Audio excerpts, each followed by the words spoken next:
Vamos a recibir, como le decíamos hace un rato, al presidente del Sindicato Médico del Uruguay, al doctor Luis Alfredo Minarreta. Doctor, ¿cómo anda? Gracias por estar con nosotros y gracias por haber esperado allí. ¿Se aburrió? No, para nada, muy entretenido Vio escuchándolos. que somos, Sí, sí, muy somos entretenido. un programa, en cualquier momento competimos programa de humor, ¿no? En la entrega de los premios. Bueno, ¿y el sindicato médico? ¿Cómo está el humor del sindicato médico? Bueno, en primer lugar, muchas gracias por recibirnos. Hace 2 días nomás que estoy en esta responsabilidad, después de las elecciones que tuvimos la semana pasada. Y bueno, recién un poco, Cayendo. venía de la Secretaría con la doctora Sadia Arteta como presidenta y ahora me toca esta responsabilidad y bueno, empezando, digamos, a ejercerla. Pero hay algunos temas que queman las manos, ¿no? Sí, como siempre, nosotros tenemos en primer lugar, el tema de la precarización laboral de los médicos, que es el tema que más nos preocupa en este momento. Esto quiere decir que hay muchísimos médicos, miles de médicos, Ajá. que trabajan como bajo forma de dependencia encubierta, mediante contratos en los cuales no se respetan los laudos, no hay licencia, no hay aguinaldo, no hay licencia por maternidad, licencia por enfermedad. Y bueno, esos son 3.000 en el sector público, una cifra que se había logrado antes de la pandemia reducir a 2.000. Son muchos. Son muchos. 3.000 Y son muchos. otro tanto en lo privado, algunos se superponen, Ajá. pero es una de las cosas que más le preocupa a los médicos hoy, que más le preocupan al sindicato y que estamos decididos a comenzar a seguir, digamos, tratando de ¿Y revertir. cómo se puede hacer para solucionar eso? Bueno, en este momento hay una ley que en principio se aprobaría en rendición de cuentas, que a nivel público facilitaría el pasaje opcional, optativo, porque estamos hablando de cuando se hace facturación de manera obligada. O sea, nos ofrece la posibilidad de trabajar en forma dependiente. El prestador público estaría abriendo la posibilidad, si esta rendición de cuentas termina saliendo esa postura, de optativamente elegir, aunque se pierda algo en lo que uno cobra mensualmente, pero elegir ser presupuestado, que eso sería un avance muy importante para nosotros. Incluso el sindicato estaríamos dispuestos a elaborar un simulador para que los colegas puedan tener claro cuál sería el resultado de esa opción. Y a nivel privado, bueno, esto se trata de negociación en consejo de salario permanente con las empresas en forma bipartita, tripartita con el Ministerio de Trabajo. Es un trabajo que obviamente el sindicato viene haciendo desde hace muchos años, con muchas dificultades. Hay poblaciones particularmente muy vulneradas por esta situación, las mujeres médicas jóvenes del interior del país, por ejemplo, las emergencias móviles, por poner un sector, Sí, sí. los migrantes. Hay una población migrante médico muy grande, que ha venido como es la historia de nuestro país, ¿no? Integrando el colectivo médico que recibimos de brazos abiertos, pero que son una población que está también con cierta vulnerabilidad, porque bueno, vienen obviamente a trabajar rápidamente, a insertarse donde puedan y a veces terminan en esta situación. ¿No se puede solucionar eso como que definitivamente para que no haya que estar paulatinamente volviendo Nosotros sobre el pensamos tema? que sí, pero bueno, Pero hace años que escucho mucho. yo. Y tiene un costo, ¿no? Claro. Hay un costo económico y Hay también, mucho costo personal además. claro, y también hay un tema de, digamos, las empresas prestadoras privadas tienen su ganancia, y bueno, obviamente se juega un poco en ese margen, cómo revertir esta situación. Y nosotros todos queremos que el sistema sobreviva y que tenga el margen como para poder existir y dar la mejor atención, porque esa es otra característica que nosotros impulsamos mucho, que nuestro objetivo es mejorar la calidad de trabajo de los médicos, pero también nuestro objetivo es mejorar la calidad asistencial a los usuarios, Claro. que son cosas que van de la mano, porque no es lo mismo una persona que tiene que acumular horas interminables de trabajo, de fines de semana, de feriados, de noches, por un tema económico, cuando tiene que atender a una persona a las 2 o 3 de la mañana con sueño, con dificultad, que tiene que atender a una población muy grande, más de la que puede, o en condiciones de trabajo que no son las adecuadas. Entonces pensamos que son dos objetivos que van de la mano y bueno, en el sindicato realmente la idea que todos los médicos tenemos es mejorar en ambos sentidos. A veces escuchamos, los médicos ganan un montón de plata, pero ¿cuál es el salario medio de un médico que no tiene una especialidad o varias especialidades y que trabaja de empleado en una mutualista o en ACE? Bueno, esas cifras son muy variadas. La heterogeneidad en el empleo médico es enorme. Por supuesto que hay médicos en algunas especialidades que están favorecidos económicamente y que tienen una ganancia importante, eso no lo vamos a discutir, como también hay otros médicos que son corporacionistas, dueños de instituciones y también tienen ganancias muy importantes. Pero también hay médicos con salarios bajos, estamos hablando a veces en el interior, en alguna emergencia móvil, de 250 pesos la hora. O sea, cifras que son realmente impactantes y además sin derecho, como decía anteriormente, a todo lo que son las contingencias, salario vacacional, aguinaldo, etcétera, licencia paga, o bueno, por poder tener licencia por enfermedad, licencia por maternidad, colegas médicas que se están amamantando y tienen que dejar de trabajar unos meses, no cobran. O sea, y eso sumado a una situación, como todos sabemos, de seguridad social complicada, complicada sobre todo en la perspectiva de futuro, forma como una tormenta perfecta que complica bastante el futuro de las médicas y médicos, reconociendo sin duda esa heterogeneidad.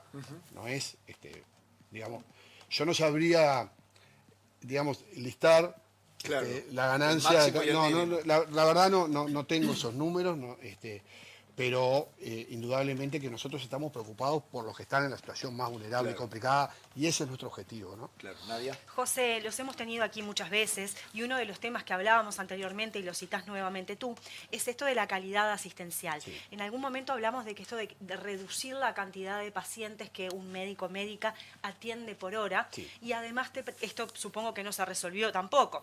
Y te pregunto qué es lo que está pasando a nivel nacional con esto de la ausencia de especialistas, que está absolutamente todas las sociedades médicas con listas de esperas que ya están al borde de la sanción. Entonces ese tema también ha ido creciendo y no parece tener una solución. Sí, a ver, a nivel público, el tema de los pacientes por hora es uno de los temas en los que estamos mejor. Eso hay que decirlo porque es importante destacarlo.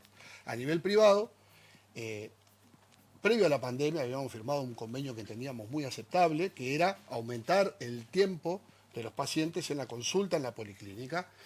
Cuando pasó lo de la pandemia, a propuesta del gobierno, de los prestadores privados y públicos, nosotros entendimos que había que, bueno, matizar un poco y, digamos, dar unos pasitos atrás en el sentido de aceptar que esa cantidad de consultas por hora volviera al número anterior.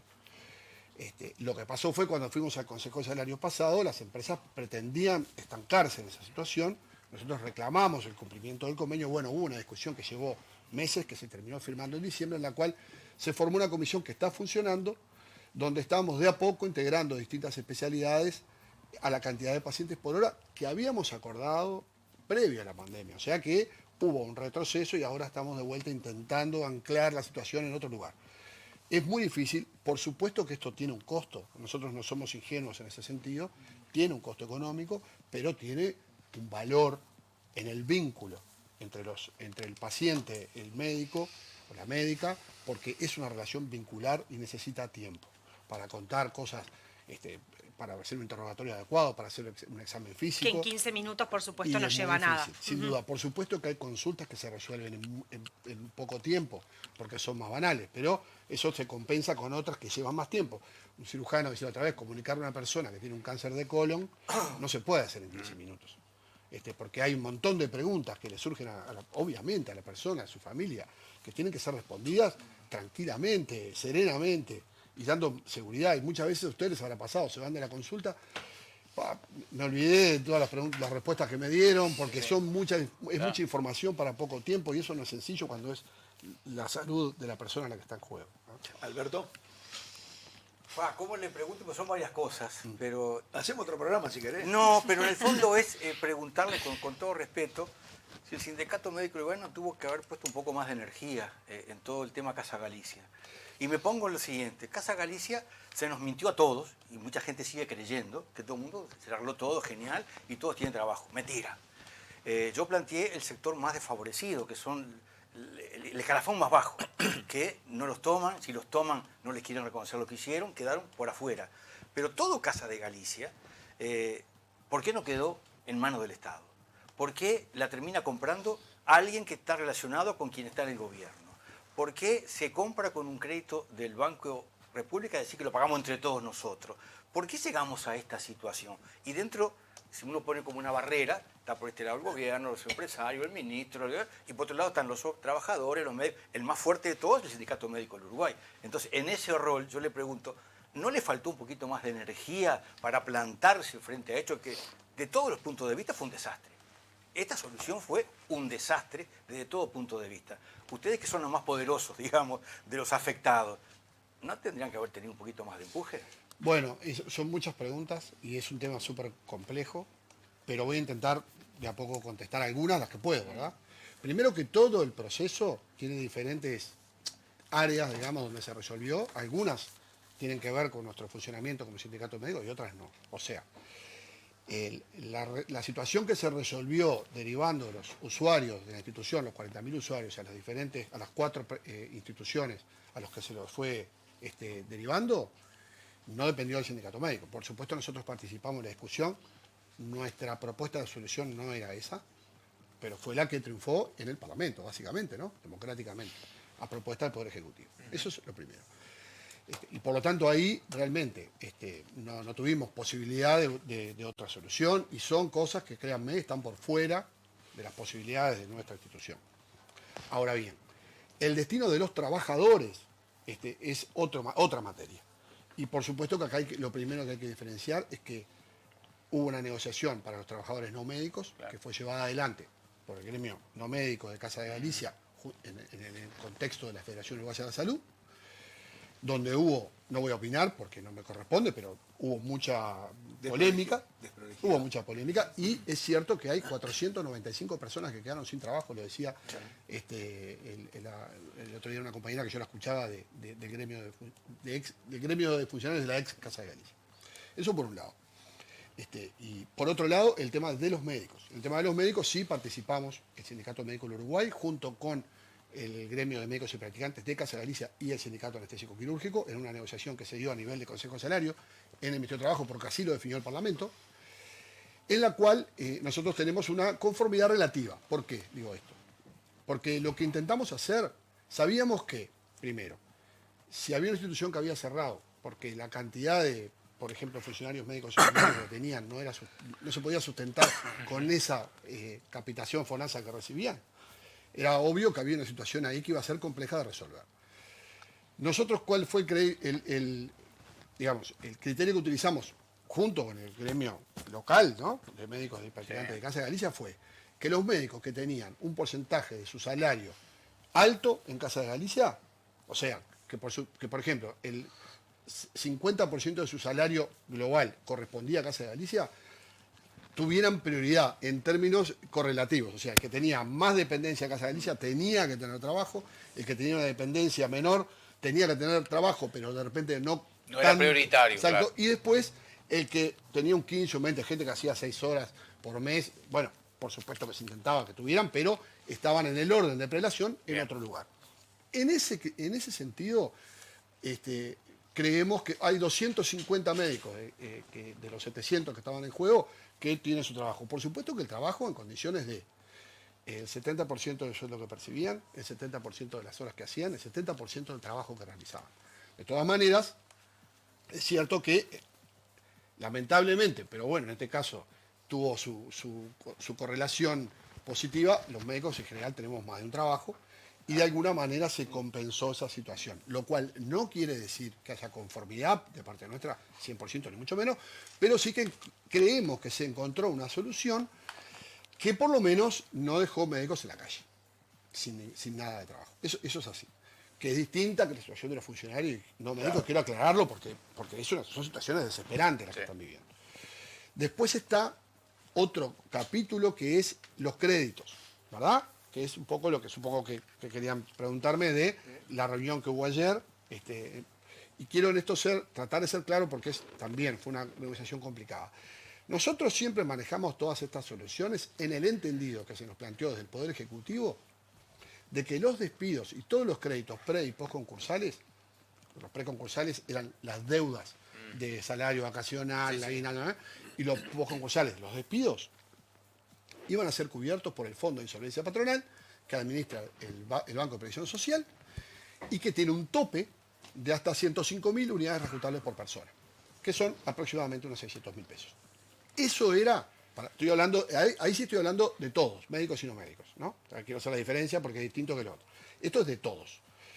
Y nosotros nos manejamos siempre en ese entendido. esto va a ser así, y de alguna manera muchos médicos, a los que se les debe mucho más dinero que eso, Sí, hay deudas de de alguna 800.000 pesos y arriba. de alguna manera aceptamos, bueno, esa realidad, bueno, está, hasta ahí, y eso fue aceptado, digamos, por el gremio médico de Caja Galicia, que en definitiva es el interesado.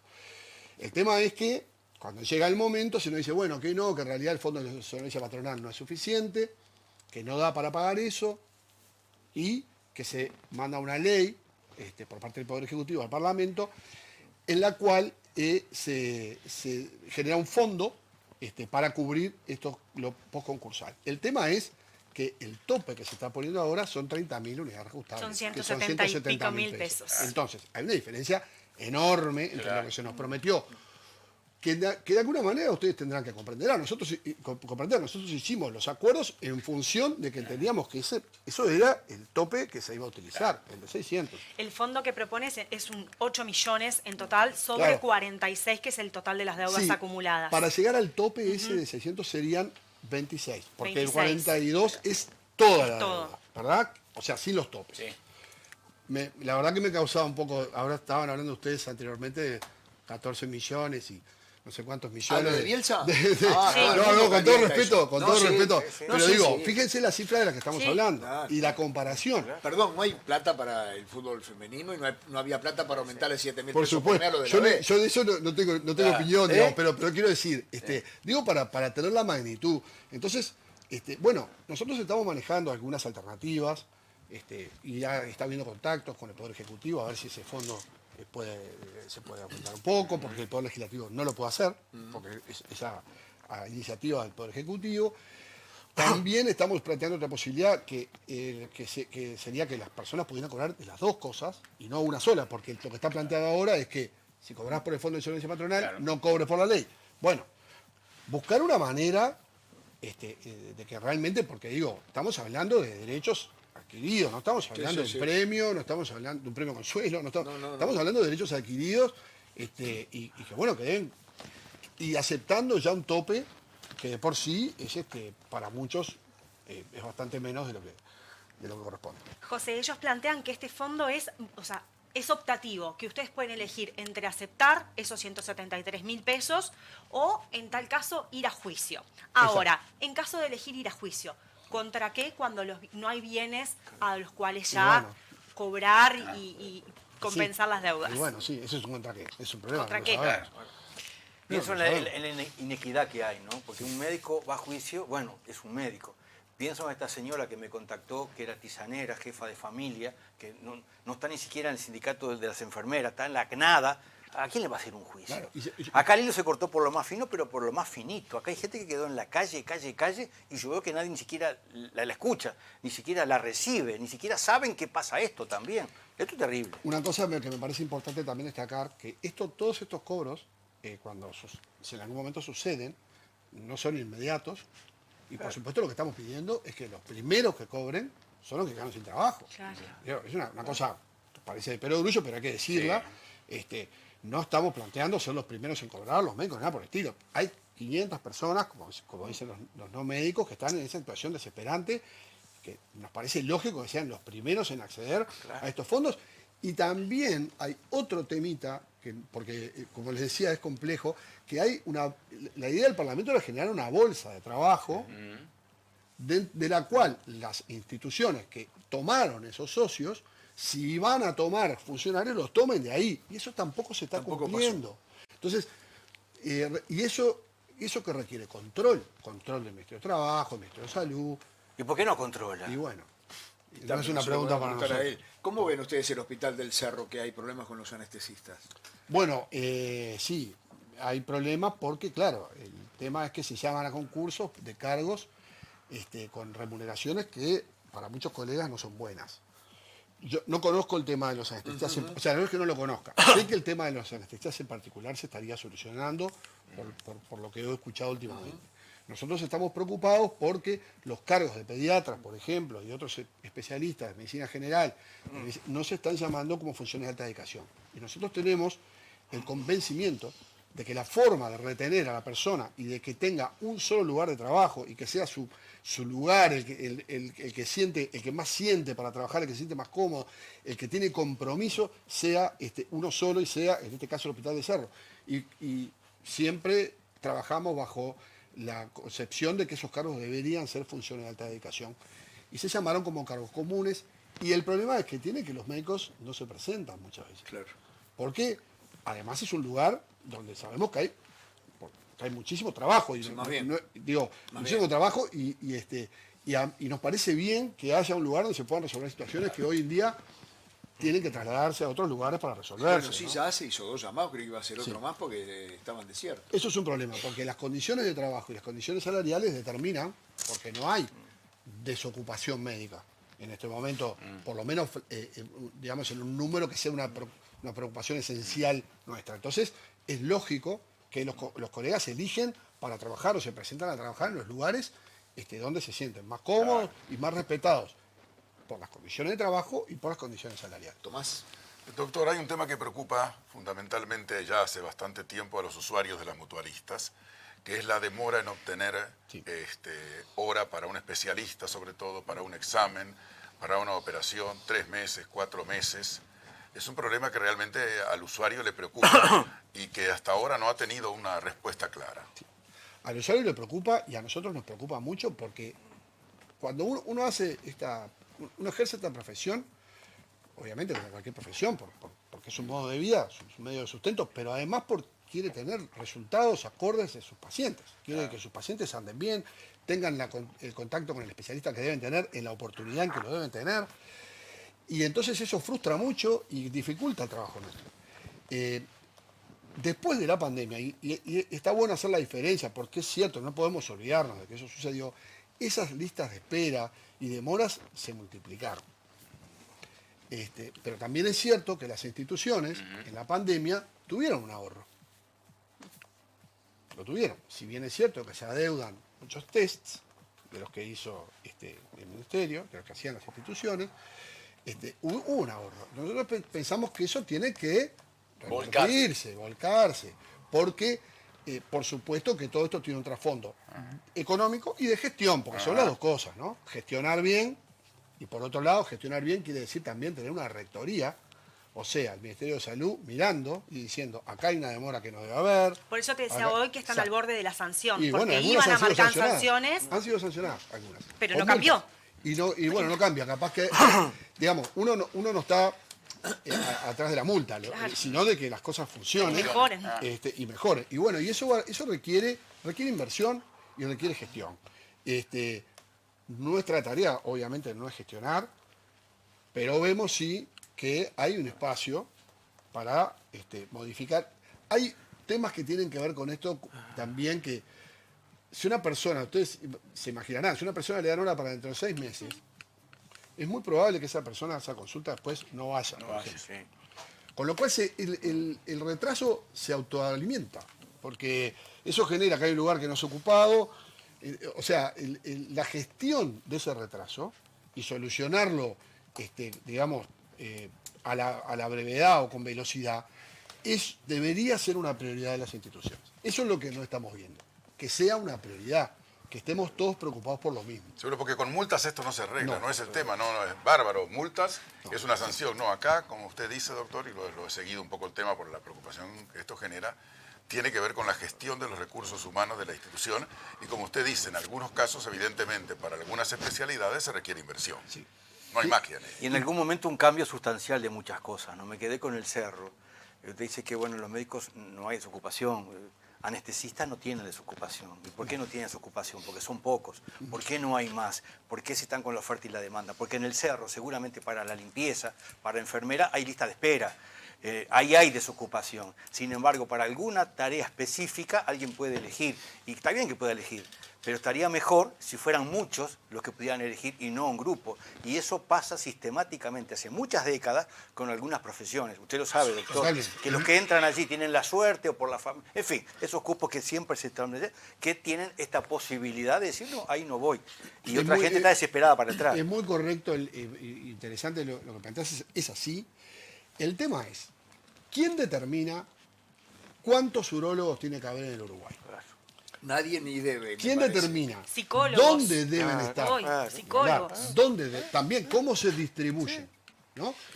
Esa es una situación. No hay quien, de alguna manera la facultad regula, pero también las sociedades científicas que representan a esas especialidades Las corporaciones, tienen las un, familias, tienen un los papel apellidos, en esa regulación. Los llamados a cargos de residente y a cargos de posgrado tienen que ver. Ustedes deben recordar que cuando hubo una crisis muy grande con los anestesistas hace muchos años, se aumentó el número de residentes de anestesia. O sea, de los Era colegas que ridículo, podían los que hacer entraban creo que eran 5, una Claro, cifra y ridícula. se aumentó y eso mejoró muchísimo la disponibilidad de anestesistas en todo el país, pero no lo solucionó. Entonces, evidentemente, y en otros países hay agencias estatales que regulan esto. ¿Ah? Que dicen, yo necesito X número de traumatólogos, ¿verdad? Y claro, ahí hay un tema que a los uruguayos capaz nos cuesta un poco, que es que nosotros tenemos la libertad de ejercer la profesión donde queramos. Eso hay que mantenerlo y eso. Pero por otro lado, el país tiene necesidades que de alguna manera hay que atender. Porque si todos los, no quiero, si pasa todos los en- dermatólogos pasa en quieren el trabajar en interior. Montevideo, Pasa. es un problema, porque yo necesito que haya dermatólogos en Exacto. Rivera, en Artigas, en Salto. Por suerte, y esto es muy importante, la Facultad de Medicina tiene un polo ahora en el litoral, donde un médico puede formarse totalmente ahí. Y eso cambia la Cambia, realidad. cambia. Eso es una planificación de la UDELAR. Siempre lo dice esto la expresidenta del sindicato, la doctora Arteta, y creo que tiene toda la razón. Hubo 30 años de pensamiento, sueño y planificación para que esto se lograra. No salió de la nada. Requirió avances presupuestales, requirió que las personas pensaran, planificaran, diseñaran, y eso después hubiera los recursos y se hiciera. Llevó 30 años. Bueno, hay que tener procesos similares, no digo de tener No una de facultad 30 en todo el años. país. No de bueno, 30 quizás no de 30 años. años, pero lo que quiero decir es que se necesita una planificación. Y no es poner una facultad en cada lugar, pero sí trabajar con esa mentalidad de que la gente, Descentralizar. y que la gente pueda, tenga no solo dónde trabajar, sino dónde educar a sus hijos, dónde ir al cine, dónde ir al teatro. ¿Y dónde estudiar, doctor? dónde Porque estudiar. durante muchos años no tuvieron esa libertad muchos médicos para una especialización. Esa libertad no se tuvo.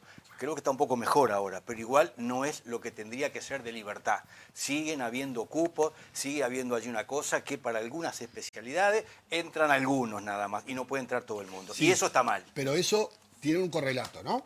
También se concursa y de alguna manera Para hacer un poder posgrado- acceder. hacer un posgrado tiene una exigencia, Sí, obviamente, de una especialidad que lleva su tiempo. Y estoy de acuerdo. Lo que nos falta es que alguna, agencia, por decir un nombre, pero que alguien diga, yo necesito tantos, porque Y que entren y tantos, esa para que persona, estudien tanto, y que claro. ese grupo de personas que lo decida, no tenga un conflicto de interés Claro. en el tema. Doctor, Porque si no, no avanzamos. ya para ir terminando, capaz que da para mucho, pero le pido por lo menos un par de conceptos. Cada uno de nosotros tiene una idea de lo que yo le voy a A preguntar. ver. Y en muchos casos también uno lo mira según el color del voto que pone cada 5 años. El Sistema Nacional Integrado de Salud, ¿mejoró las cosas? ¿Es mejorable? ¿Está bien? ¿Solucionó cosas? Bueno, primero, sí, mejoró las cosas. O sea, la realidad previa al Sistema Nacional Integrado de Salud, yo estoy convencido, yo hace 30 años soy médico, era mucho peor. Ahora bien, el sistema tuvo una primera etapa donde avanzó, sobre todo en lo que es el financiamiento, en el concepto de cómo se financió, y creo que y cómo se distribuyó entre prestadores privados y públicos. Y ahí yo creo que fue un avance enorme, mejoró la calidad de la asistencia, pero se estancó. Se estancó, hubo capaz decisiones que debieron tomarse y no se tomaron. Yo creo que es mejorable y nuestro sindicato tiene la idea de este año, que va a haber elecciones, el entrante, presentar, trabajar, utilizar uno de nuestros activos más fuertes, que es la capacidad colectiva de pensar desde un lugar concreto, que es desde la medicina, que no debe ser el único punto de vista, pero desde nuestro lugar, decir, para nosotros hay que avanzar en esto. Y eso queremos trabajar todo este año. El sindicato tiene mucha experiencia en esto. Es más, el Sistema Nacional Integrado de Salud surge de muchas personas que pensaron en él, Sí, sí. entre otras de nuestro sindicato, que plantearon muchas de estas cosas hace muchos años en las sucesivas convenciones médicas que definieron lo que para nosotros era un sistema. Y eso es un proceso que tiene que continuar, porque además la realidad es muy dinámica y siempre nos pasa que uno logra algo, pero no se tiene que detener ahí, sino buscar algo más. No, pues porque la si no, realidad también va sobrepasando. Y también la medicina Claro, cambia mucho. cambia ¿no? todo. Una de las grandes cosas que se vio públicamente fue la igualdad de acceso, ¿no? Bueno, por ejemplo.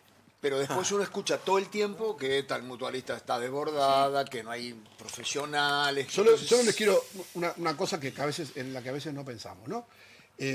La salud pública en nuestro país, ¿cómo se financia? Una parte es la gente que es FONASA y elige salud pública, pero la mayor parte es el del presupuesto nacional. Entonces, claro, si yo no capito todo eso, a todas esas personas, ¿cuánto tengo que poner como presupuesto nacional? Y si yo soy el Ministerio de Economía y Finanzas, bueno, voy a tener la tentación de usarlo también como una variable de ajuste, como sucede con todos los gobiernos. Todos los gobiernos tienen, porque el presupuesto nacional tiene eso. Como yo digo siempre, el 100% se gasta 100. Sí, sí. Entonces, yo creo que en salud probablemente se gaste una cantidad de dinero adecuada en nuestro país. Capaz que hay que mejorar cómo se gestiona, capaz que hay que pensar en que el presupuesto, en que la asistencia pública sea financiada de una manera similar a la privada con cápitas, que cuenten a todas las personas que se asisten de la misma manera y con la misma estadificación económica de los privados. Por ejemplo, ojo, esto hay que estudiarlo, es un planteo teórico Sí, estamos y hablando hay de que, televisión. y hay que estudiarlo. Como por ejemplo también, bajo qué inciso de la Constitución se integran los funcionarios estatales de la salud, los 20, los 21, ahí hay diferencias, ¿no? En cómo se contrata, cómo se paga, o sea, hay muchas cosas para hacer. Nosotros estamos con muchas ganas de hacer un aporte como sindicato con el conjunto del resto de los médicos, con la FEMI, con todos los que estén de acuerdo Afines, en trabajar en ese sentido con el objetivo de mejorar la asistencia y creemos que eso va de la mano con mejorar las condiciones de trabajo de los médicos y de todo el equipo médico. Tú decías muy bien recién, los psicólogos, las psicólogas. Sí, ni los hablemos de salud técnicos, mental, Los ¿no? licenciados, Buah. los licenciados en enfermería, Sí. que es una carencia enorme que tiene nuestro país. Hay un déficit de 6.000 licenciados en enfermería. Bueno, pero individual. sin embargo muchas carreras de enfermería están paradas, Sí. no tienen profesores, se vuelven al interior porque no tienen docentes. Sí. Entonces son cosas que están pasando que nadie pone Totalmente, cabeza. pero incluso yo ahí te hablo de la enfermería universitaria. Sí, o sea, sí, de los sí, la licenciados y licenciatura, licenciadas. se han ido al interior porque no Sí. tienen docentes. Sí. Lo mismo en los asistentes instrumentales no tienen docentes. Esos son todas situaciones que, claro, para hablar de la salud no se puede hablar de la salud sin hablar de la Facultad de Medicina, la Universidad de la sí, es República, integral. de las facultades privadas. Es un tema que cruza transversalmente muchos aspectos de la sociedad y por eso es tan complejo. Y con todos esos gatos dentro de la bolsa, igual encaramos y somos presidentes de Y bueno, sí, la verdad que no. Por Valiente. la suerte, familia, quiero Valiente. escuchar Alguien tiene que hacerlo. cuando la familia dijo, che, me voy a tirar a las elecciones de Sí. ¿qué? No, por suerte trabajamos con un equipo muy grande de compañeras y compañeros médicos y con un grupo de funcionarios que apoyan muchísimo el sindicato, que es una estructura fuerte, una unidad de negociación que trabaja negociando los consejos salarios y la rendición de cuentas en todas las instituciones de forma bipartita. Un equipo fuerte que además es muy amplio y diverso, porque las elecciones nuestras son así, por suerte, y hay una gran amplitud y bueno, y eso creo que es una fortaleza que tenemos. Eso de presentarle al sistema político las posibles mejoras en el Sistema Nacional Integrado de Salud, como hacer a cada candidato. Sí, Ajá. sí, claro, sí. La idea es esa. El sindicato lo ha hecho otras veces Sí, sí. y queremos volver a hacerlo, presentar nuestras propuestas, siempre en el entendido de que es como mirar por el ojo de la cerradura de Sí, una claro. profesión en particular, Sí, claro. que es importante ese Es un aporte, grano, pero pero- que tiene que haber otros, Más bien. porque hay muchos intereses también en juego, como siempre, porque el gasto en salud es enorme, cantidad de plata como debe ser, y por lo tanto hay intereses en juego y el equilibrio de esos intereses y la defensa de los derechos de los pacientes combinada con la defensa de los derechos de los trabajadores médicos y no médicos, hace un combo bastante difícil, pero que hay que resolver. Muchas gracias, doctor. Muchas gracias a ¿Conoce ustedes. Villa Serrana? ¿Cómo no? Sí. Sí, claro. ¿Vos también? Y sí, claro. A los que no, a los que no, Las noches de Villa Serrana, Por que en el supuesto. cielo estrellado son... Sí. ¿Pero Dicen que conocen lo que- un almuerzo dicen en que Villa además- Serrana con corderos al pincho? ¿Ha degustado Dicen de que eso? además- dicen ¿Conocen que ade- emprendimientos como un establecimiento ecológico que van a hacer una degustación para la banda viajera de Amareando? ¿Por qué no en llegó Villa el aviso? Serrana? Tomás, llegó el aviso. ¿Conocen la ruta 60 para Sí, yo la del conozco. Salto ¿no? de La hice Penitente hace ir al unos castillo años. de Pitamiglio? Sí, señor. ¿Conocen la historia del castillo de Pitamiglio contado por la profesora Carolina Lazo? Bien, si no conocen nada de eso,